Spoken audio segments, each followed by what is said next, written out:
Estamos começando mais uma Identidade Pública e a nossa entrevistada nasceu na cidade de Assis, tem 43 anos, é pedagoga e diretora de escola. Ela já morou no estado de Goiás e aos 10 anos chegou aqui em Araçatuba. Desenvolve um trabalho reconhecido como educadora na direção da EMEB José Machado, no bairro São José. Tânia Ribeiro Vicente Sobrinho, seja bem-vinda. Obrigada. Bom, você chegou aqui em Araçatuba aos 10 anos. Como foi essa recepção? Eu já estava familiarizada com a cidade, né? A minha família é toda daqui, então para mim não teve muita novidade. Foi com muita alegria que nós viemos, porque íamos ficar perto de todos. E foi assim, mais adaptação mesmo em escola, com vizinhos, mais coisas assim que ocorreu tudo com bastante naturalidade. Bom, a sua opção pela educação aconteceu quando? Desde pequenininha? Porque toda criança, toda menina principalmente, né, sonha em ser professora. Pô. Mais ou menos isso, né? Eu sempre tive bastante definido o que eu queria.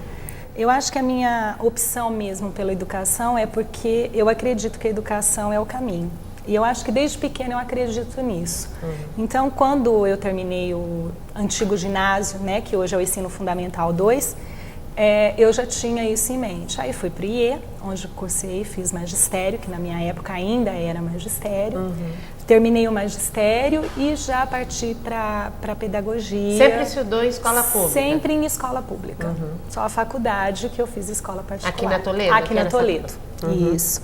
Bom, e teve alguém na sua família que inspirou essa decisão? Não. Muito pelo contrário. Até estava pensando aqui no início. Todo mundo na minha casa, os meus irmãos, todos tentaram ser professores. Mas não, a única que realmente ficou na educação fui eu. Eles optaram por coisas bem diferentes? Bem diferentes. Sua família é grande? Como que é? Nós somos em 4 irmãos. Seus pais? Meus pais são vivos. Ok. Bom, e a dedicação ao ensino, como começou? Bom, logo que eu terminei o magistério, né, eu já iniciei minha carreira como professora em escola de educação infantil, escola particular. Trabalhei em escola particular por mais ou menos uns 10 anos e trabalhei no SESI também como professora, trabalhei no estado, trabalhei com alfabetização de jovens e adultos. E quando eu ingressei na prefeitura em 93, né, aí eu já assumi uma sala também de educação infantil. Em seguida, prestei um concurso para direção, no cargo que estou até hoje. A direção, então, aconteceu assim, você almejava isso ou foi acontecendo? A direção foi uma coisa meio engraçada, foi mais por incentivo da minha atual diretora na época. Não, você deve fazer, eu acho que você tem condições, e eu não me sentia preparada para a direção. Eu achava assim que o meu trabalho dentro da sala de aula estava crescendo a cada dia e eu achava que aquilo ia melhorar muito mais, então eu não tinha esse interesse. Mas falei, bom,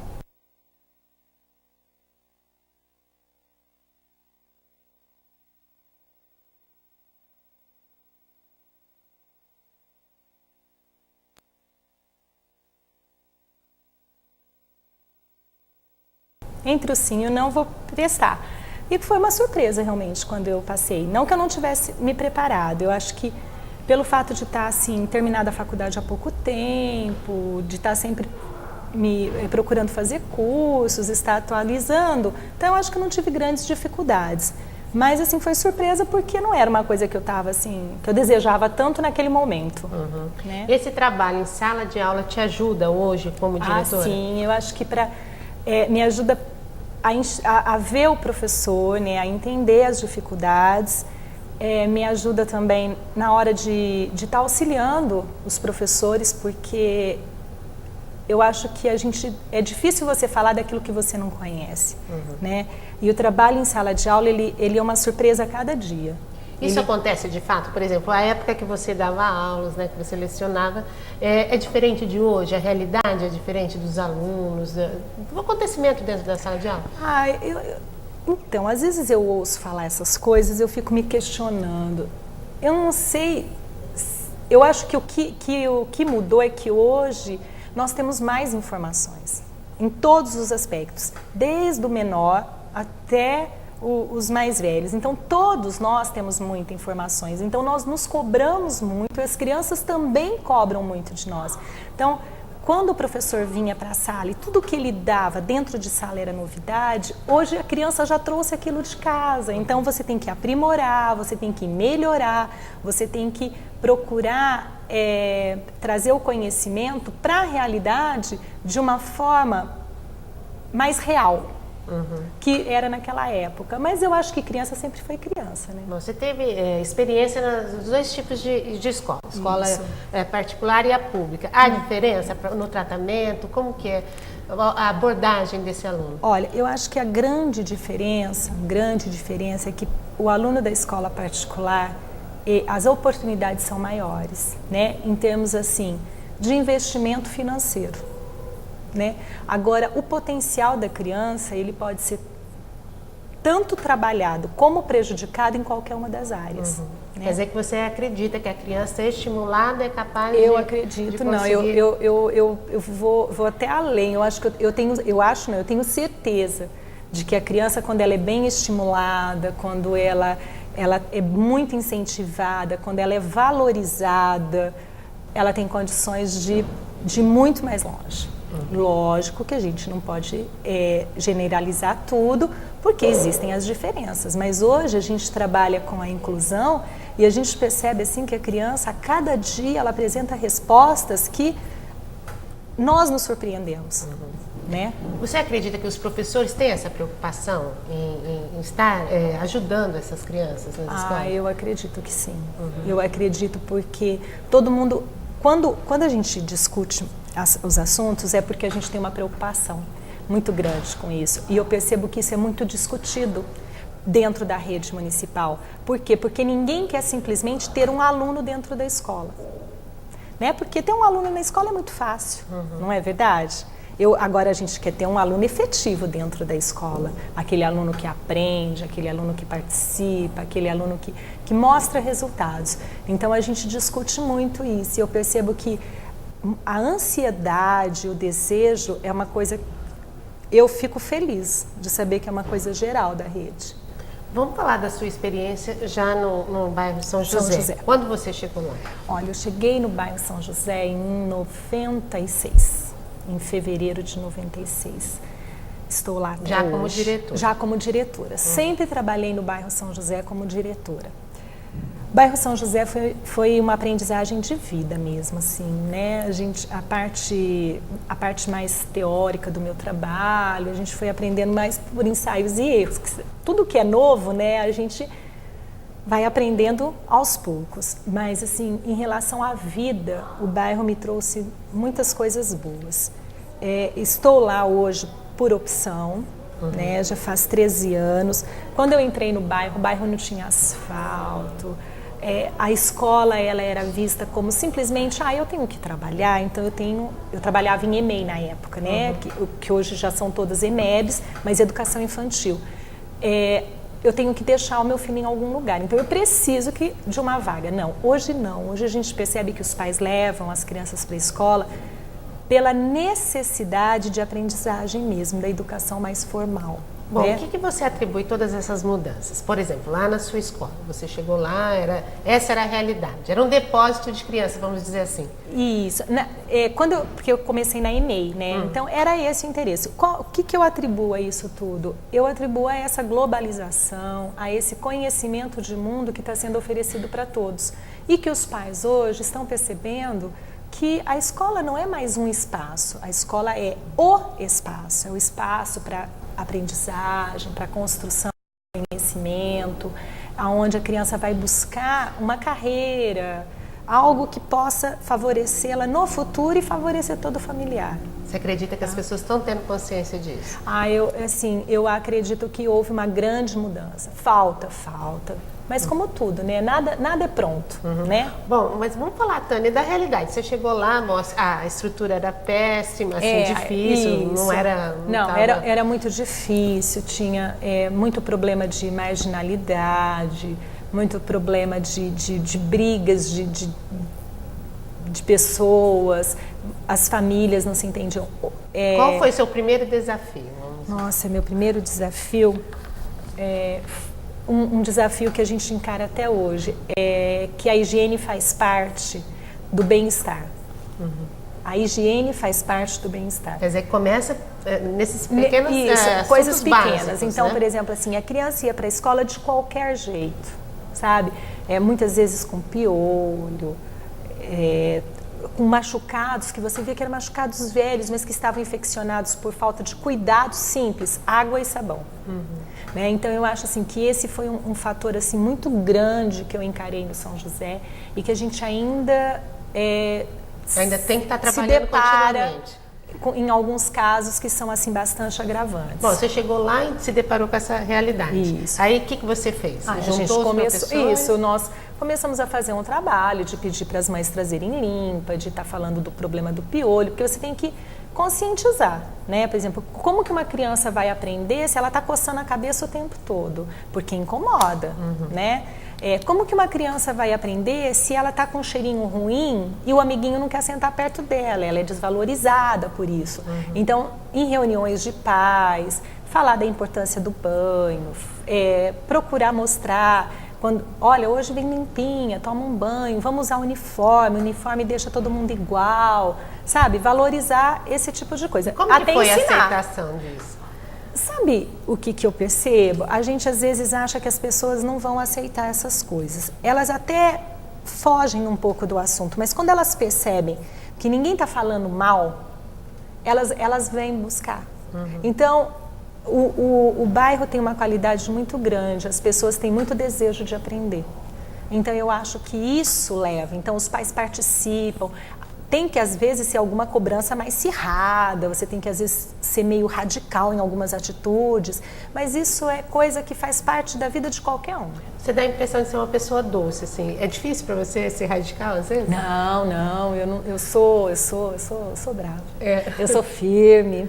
Eu sou assim eu tenho muitas regras e limites para mim e para os outros na vida. Que tipos de limites você implantou, então, assim que entrou a questão do uniforme? Olha, a gente conseguiu o uniforme, nós estamos conseguindo aos poucos que todos tomem banho para vir para a escola, o material que tem que olhar, tem que vir para a escola com o material. E aquela coisa assim, quando a gente marca uma reunião de pais, o pai tem a liberdade de nos ligar e falar, olha, nesse horário eu posso em tal horário. Mas se o pai não acompanhar a criança, se ele não veio na reunião, ele tem que acompanhar.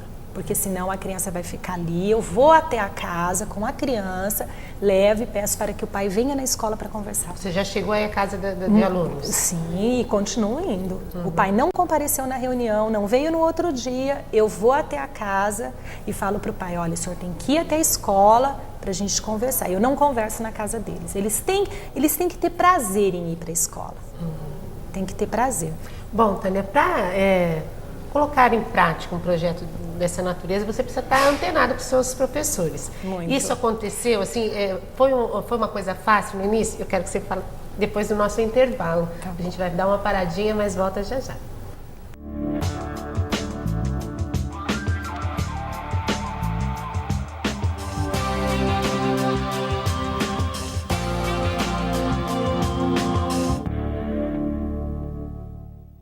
Audiodescrição.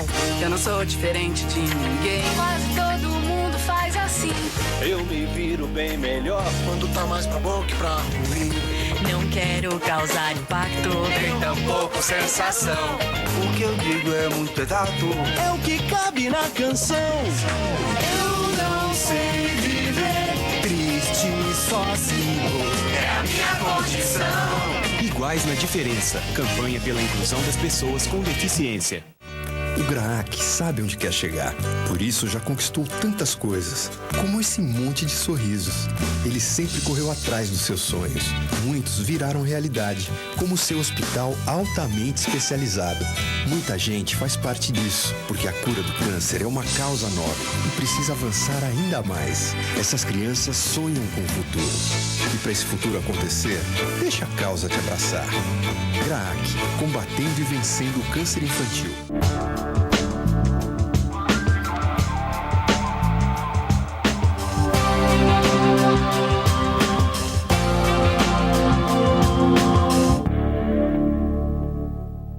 Hoje a entrevistada do Identidade Pública é a diretora da EMEB José Machado do bairro São José, Tânia Ribeiro Vicente Sobrinho. Bom, Tânia, a gente terminou no bloco anterior perguntando assim, se você teve adesão dos professores quando você chegou à escola. É muito gostoso falar disso, porque eu hoje não, sempre acreditei que só existe o trabalho que existe lá no bairro porque existe uma equipe, né? Eu tenho contado assim com professores muito dispostos, que compram as ideias, que compram os projetos, que principalmente estão ali por opção. Eu tenho um grupo de professores que estão comigo há 7 anos, né? Então são Eles professores... poderiam estar em outras escolas, mas preferem estar lá. Então, isso é muito importante, porque eles compraram a ideia de mudar, eles compraram a ideia de fazer diferente, e isso é muito gostoso. Isso também dá uma certa segurança para os alunos, né? Com Porque podem certeza. contar com aqueles professores, né? Para os alunos, para os pais, para a equipe, porque você tem como avaliar um trabalho e como melhorar esse trabalho. Olha, professor, esse ano faltou isso, então no outro ano vai ter aquilo, sabe? Que faltou no ano anterior. Quando você muda muito a equipe, isso não acontece. Agora, sim, eu quero deixar muito claro que a equipe é fundamental para que todas as mudanças aconteçam dentro de uma escola. Bom, e a questão da liberdade? Você tem liberdade para trabalhar dentro da sua escola? Sim, sim. Claro que tudo, a gente tem todos os projetos, tem que fazer o levantamento de todos eles, você tem que deixar a secretaria sempre avisada dos seus projetos, dos seus objetivos, porque nós temos o plano de ensino, nós temos o projeto escolar, mas eu tenho bastante liberdade, sim. E a gente tem conseguido muito apoio para as mudanças, né? Para acontecer as mudanças. Quando você quer implantar alguma coisa nova, você tem que ir à secretária, à secretaria. A gente coloca a ideia, né? E assim, eu não tenho encontrado barreiras nenhuma. Que bom. Para isso. Bom, você falou de projetos, né, que são desenvolvidos na escola. Eu sei de alguns. Conta pra gente um pouco desses projetos que já há quanto tempo estão sendo desenvolvidos? 7 anos. 7 anos. Nós temos na escola o Coral, né, que é um projeto assim que ele leva o nome da escola bastante. Agora nós temos projetos que acontecem lá dentro, que é o projeto de História para Todos. Então é um projeto onde as turmas se reúnem por séries e nesse dia, todos os dias da semana, cada turma se reúne para contar uma história. Então o professor conta uma história, às vezes a criança conta uma história, para incentivar a leitura. Nós temos o projeto da biblioteca, que as crianças levam livros emprestados para casa e devolvem na semana seguinte, pegando outros. E temos também o projeto que acontece nas sextas-feiras, né, que são as datas comemorativas, onde o professor vai estar sempre trabalhando um tema atual, né, uma data, uma situação que aconteceu, alguma coisa que esteja na atualidade e que deve ser trabalhada dentro da escola. Bom, essas atividades elas acontecem dentro do período de aula ou são atividades extra classe? Não, a biblioteca e o coral são extra classe. Eles permanecem na escola o dia inteiro? Não. Eles vão, apesar de muitos quererem ficar. Mas eles vão embora e retornam para o projeto de recuperação e reforço. Nós temos também um atendimento especializado nas salas de recurso, né, com os professores especializados. Temos o projeto de recuperação e reforço e a biblioteca e o coral, que eles voltam. Bom, e qual a importância desses projetos, na sua opinião? Olha, a importância é que por exemplo, com o coral nós resgatamos a autoestima dos alunos, nós resgatamos o desejo de aprender a ler, porque para poder aprender a música precisa aprender a ler. Então nós tivemos assim vários casos de crianças que aprenderam a ler e que se esforçaram, que demonstraram maior interesse depois que começaram a participar no coral. O fato delas também serem aceitas em outros bairros, outras localidades, acho que também é importante, isso né? quando elas são aplaudidas, né? Quando o coral vai e elas se apresentam e são aplaudidas, são vistas como crianças, como qualquer outra, é muito gratificante. Porque a gente está falando de um bairro que com certeza tem muitas carências, né? Muitas. E a questão da violência também, que é muito presente. Eu queria que você falasse um pouco sobre isso. A violência é uma coisa assim que aflige muito, sabe? E ela é trazida para dentro da escola. Por quê? Porque eles vivem o que eles vivem lá fora. E dentro da escola, eu acredito que eles encontram apoio. Eles sabem que dentro da escola, apesar deles extrapolarem, mas eles vão estar sempre defendidos, porque nós vamos sempre acolher. Então, muitas coisas que começam na rua, elas acabam terminando dentro da escola, porque, na verdade, parece que eles vão buscar. Então, o que eles querem? Eles querem alguém que olhe e que fale diferente para eles, mas ela atrapalha muito. Que tipo de problemas, por exemplo, as crianças trazem?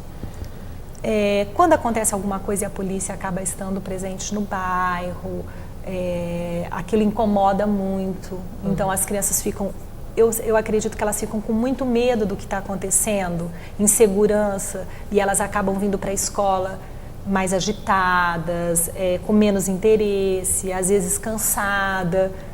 Você acha que elas sofrem rejeição assim da sociedade?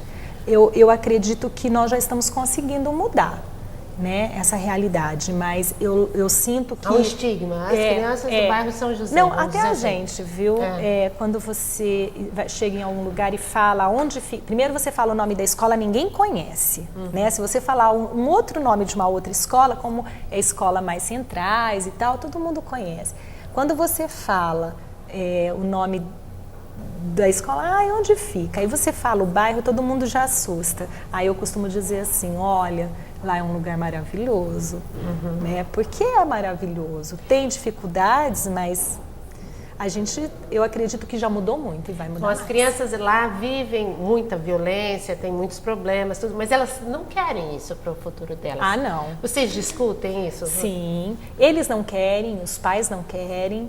Né? Todo mundo quer o melhor e eles buscam o melhor. Então, a forma de participar do coral, de estarem indo para lugares fazer apresentação, de tirarem boas notas, de ter uma escola bonita, isso tudo faz parte hoje da vida deles. Eles querem isso, né? Eles valorizam isso. Então, você disse para mim que eles também fizeram um trabalho de valorização da escola. Isso. Como foi isso? Esse trabalho acontece todos os anos.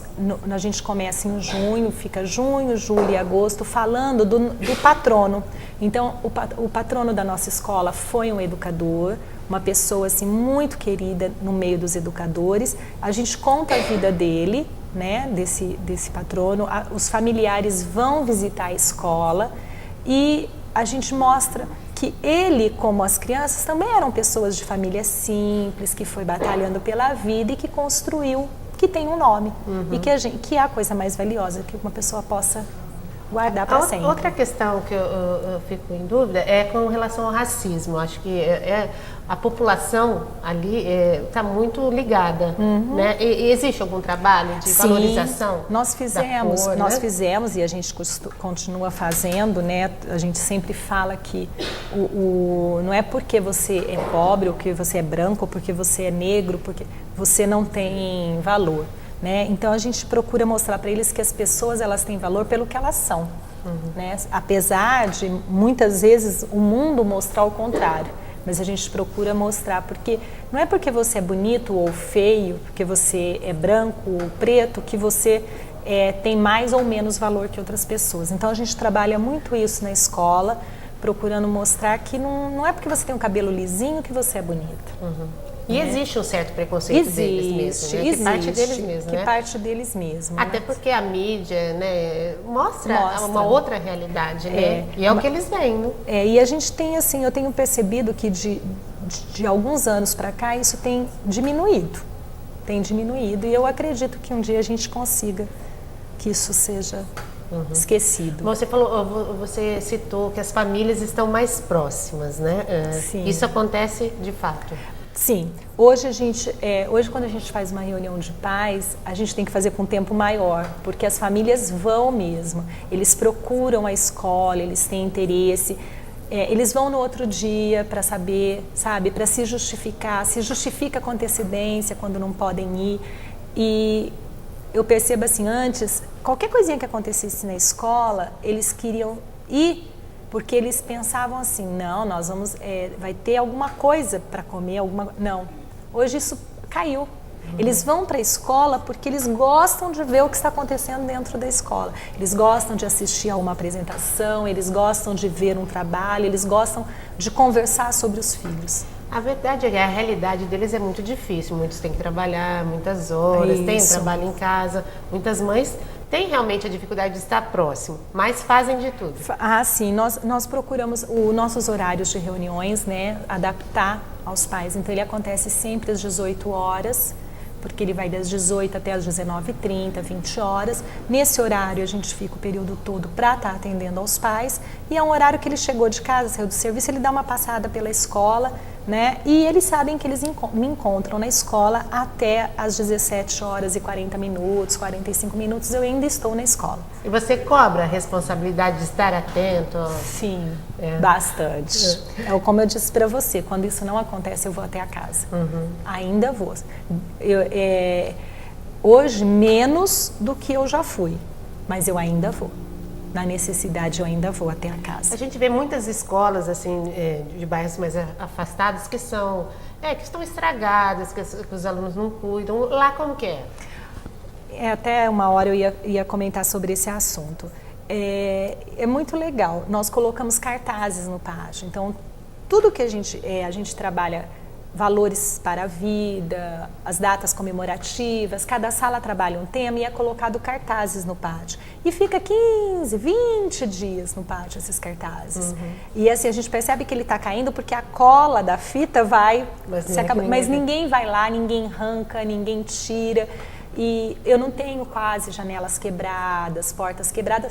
O que quebra, por exemplo, é aquele uso do dia a dia, né? Muita criança mexe nisso, mexe naquilo, acaba quebrando, mas não porque alguém foi lá de prazer e estragou. Bom, Tânia, a gente percebe que muita coisa melhorou, mas eu acho que também não chegamos ao ideal. Não, o que falta para as crianças, por exemplo, lá do São José? Olha, o que eu gostaria que eles tivessem? Eu gostaria que eles tivessem uma atividade dentro do bairro para complementar o horário de escola. Eu acho que isso seria assim, muito importante para eles. Eu gostaria que eles tivessem pessoas que tivessem mais interesse de estar olhando pelo lazer deles. Porque os pais, como eles acabam indo para a roça, no sábado vão para a roça também, fica o dia todo. Aí eles não têm muito o que fazer. Então, a gente tem a escola estadual no bairro que trabalha com o projeto Escola da Família. Muitos alunos são atendidos nesse projeto, mas eu acho assim que falta um pouco de lazer para essas crianças. Então, talvez... São crianças. São crianças. Ainda, né? Uma praça onde eles realmente possam estar indo para brincar sem correr riscos, né? Algum tipo de teatro que poderia estar sendo levado para o bairro, algum tipo de apresentação que poderia estar sendo levado para o bairro, para que eles pudessem conhecer coisas belas, né? Porque é muito gostoso você ver coisas belas.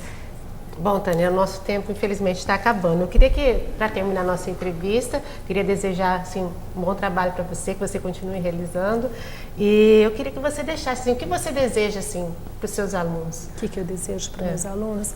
Eu desejo que eles construam um mundo melhor, que eles sejam, que a vida deles seja mais fácil que a vida dos pais e que eu quero encontrá-los com eles no futuro, profissionais, pais, pessoas responsáveis por família e poder me orgulhar, né? Que eu tenho certeza, porque eu já tenho muitas pérolas por aí que já estão brotando lá do bairro.